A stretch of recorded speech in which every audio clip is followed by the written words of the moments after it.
Wiki hii rais wa Jamhuri ya Kidemokrasia ya Kongo Felix Tshisekedi alikuwa kule Munich nchini Ujerumani, ambako alikuwa katika mkutano wa usalama na akazungumza kuhusiana na mgogoro wa DRC.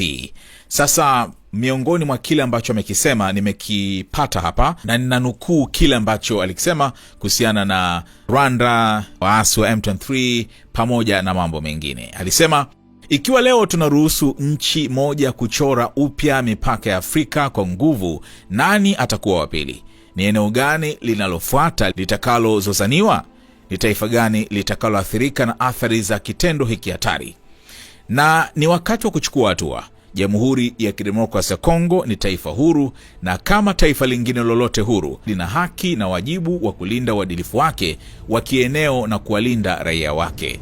Kwa kuzingatia mashambulizi tuliyolazimishwa kuyapokea, tutatumia njia zote tulizonazo kurejesha amani na kuhakikisha usalama wa taifa letu. Nasema tena hapa, hatutokubali tena nchi yetu itumiwe kama uwanja wa vita kwa ajili ya tamaa ya baadhi ya majirani zetu. Hatutokubali tena rasilimali zetu za kimkakati ziporwe kwa manufaa ya maslahi ya kigeni, huku wengine wakitazama kimya wakifaidi machafuko haya. Kwa kifupi, ili kumaliza vita hii, viongozi wa dunia wanajua suluhisho. Kinachokosekana ni nia ya kisiasa kutekeleza vikwazo mahususi dhidi ya utawala wa Kigali. Wanaokaa kimya lazima wasimame na kuchukua hatua, kwa sababu kukaa kimya kunaweza kuwafanya waonekana kuwa washirika wa ukatili unaoendelea hivi sasa katika Jamhuri ya Kidemokrasia ya Kongo. Kila mmoja wenu hapa mwenye hata mamlaka kidogo, iwe ni ya kufikisha ujumbe au kufanya maamuzi kwa kiwango chochote kile, anaweza kutoa mchango wa kiishara, mchango ambao huenda ukaleta suluhisho kwa janga linalowakumba watu wetu mashariki mwa Jamhuri ya Kidemokrasia ya Kongo. Kuhusu uwezekano wa mazungumzo ya moja kwa moja na M23,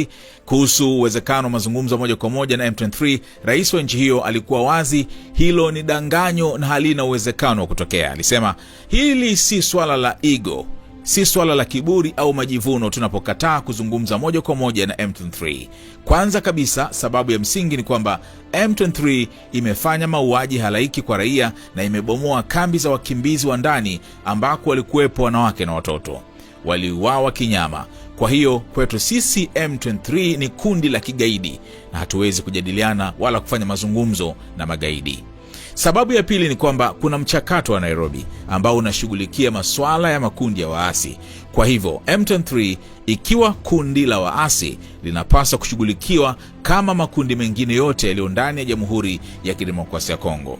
Sababu ya tatu ni kwamba M23 si chochote wala lolote, bali ni kibaraka wa Rwanda. M23 ni kisingizio kinachotumiwa na Rwanda, lakini ukweli ni kwamba nyuma ya kundi hili ni jeshi la Rwanda linalopigana. Ushahidi wa hili ni kwamba katika mchakato wa Luanda nchini Angola tulijadiliana na Rwanda. Ikiwa Rwanda haikuwa na uhusiano wote na mgogoro huu, mbona walikubali mwaliko wa msuluhishi kwa ajili ya mazungumzo na Jamhuri ya Kidemokrasia ya Kongo? Pia huu ulikuwa wakati wa kufichua sura halisi ya AFC, sehemu nyingine ya uasi huu.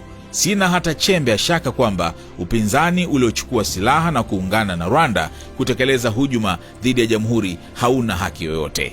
Ukweli ni kwamba waandaaji halisi wa mpango huu wanajificha, na mpanga mkuu wa njama hizi ni mtangulizi wangu Joseph Kabila, lakini hakubali wala kuwajibika kwa vitendo vyake.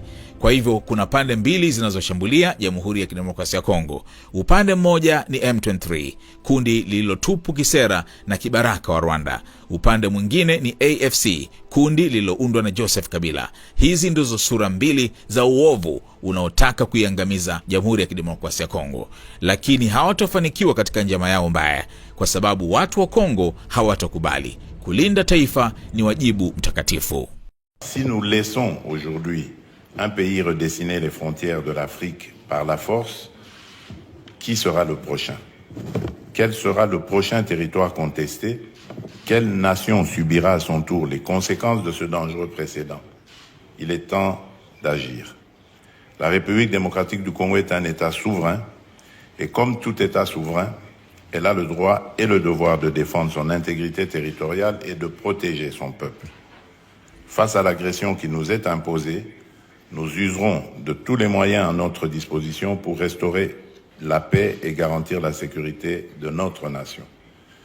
Je le dis encore ici, nous n'accepterons plus que notre pays serve de champ de bataille aux ambitions prédatrices de certains de nos voisins. Nous ne tolérerons plus que nos ressources stratégiques soient pillées au profit d'intérêts étrangers, sous le regard complice de ceux qui se nourrissent du chaos. Bref, pour résoudre cette guerre, les dirigeants du monde connaissent la solution. Seul leur manque la volonté politique de mettre en œuvre des sanctions ciblées contre le régime de Kigali. Ceux qui se taisent se mettent debout pour réagir.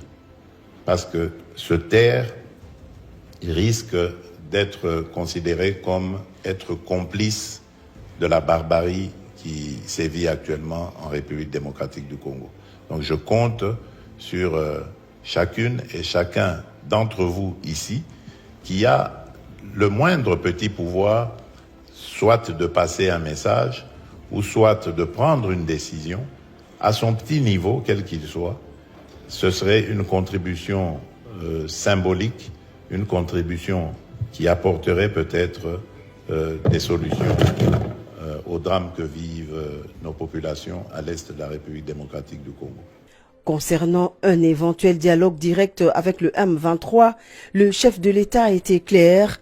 Il s'agit d'un leurre et d'une option impossible. Ce n'est pas une question d'ego, une question d'orgueil ou d'arrogance lorsque nous refusons de parler directement avec le M23. D'abord, la première raison, c'est parce que le M23 a massacré des populations et a bombardé des camps de déplacés où il y avait des femmes et des enfants. Ils ont été massacrés. Donc pour nous, c'est un mouvement terroriste. Et on ne négocie pas, on ne discute pas avec les terroristes. La deuxième raison, c'est parce qu'il y a le processus de Nairobi. Le processus de Nairobi règle la question des groupes armés. Et donc, le M23 étant un groupe armé, il est logé à la même enseigne que tous les autres groupes armés évoluant en République démocratique du Congo. Et il doit avoir le même traitement, donc il doit rentrer dans ce cadre.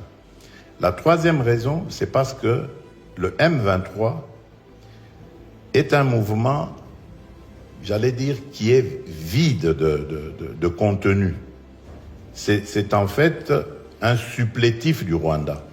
Le M23 est une sorte de paravent que le Rwanda met, mais en réalité, derrière, c'est l'armée rwandaise et donc le Rwanda qui se bat. La preuve de ce que je dis, c'est que dans le processus de Luanda en Angola, nous avons discuté avec le Rwanda. Si le Rwanda n'avait rien à voir dans ce conflit, pourquoi est-ce qu'il répondait aux invitations du facilitateur pour discuter avec la République démocratique du Congo? Et enfin, c'était aussi l'occasion de démasquer la vraie nature de l'AFC, l'autre composante de la rébellion. Je n'ai absolument pas l'impression que l'opposition qui a pris les armes, qui a fomenté avec le Rwanda ce coup contre la République est dans son bon droit. D'ailleurs, la preuve, c'est que les vrais commanditaires se cachent. Et le vrai commanditaire de cette opposition, c'est mon prédécesseur, c'est Joseph Kabila. Mais il ne l'avoue pas, il n'assume pas ses actions. Attention! Your potential customers are watching this video. Don't miss out on the opportunity to reach them. Advertise your business alongside their favorite content and convert them into loyal customers. Contact us now at info@snstz.com or WhatsApp 0659250389 to amplify your brand to the SNS family.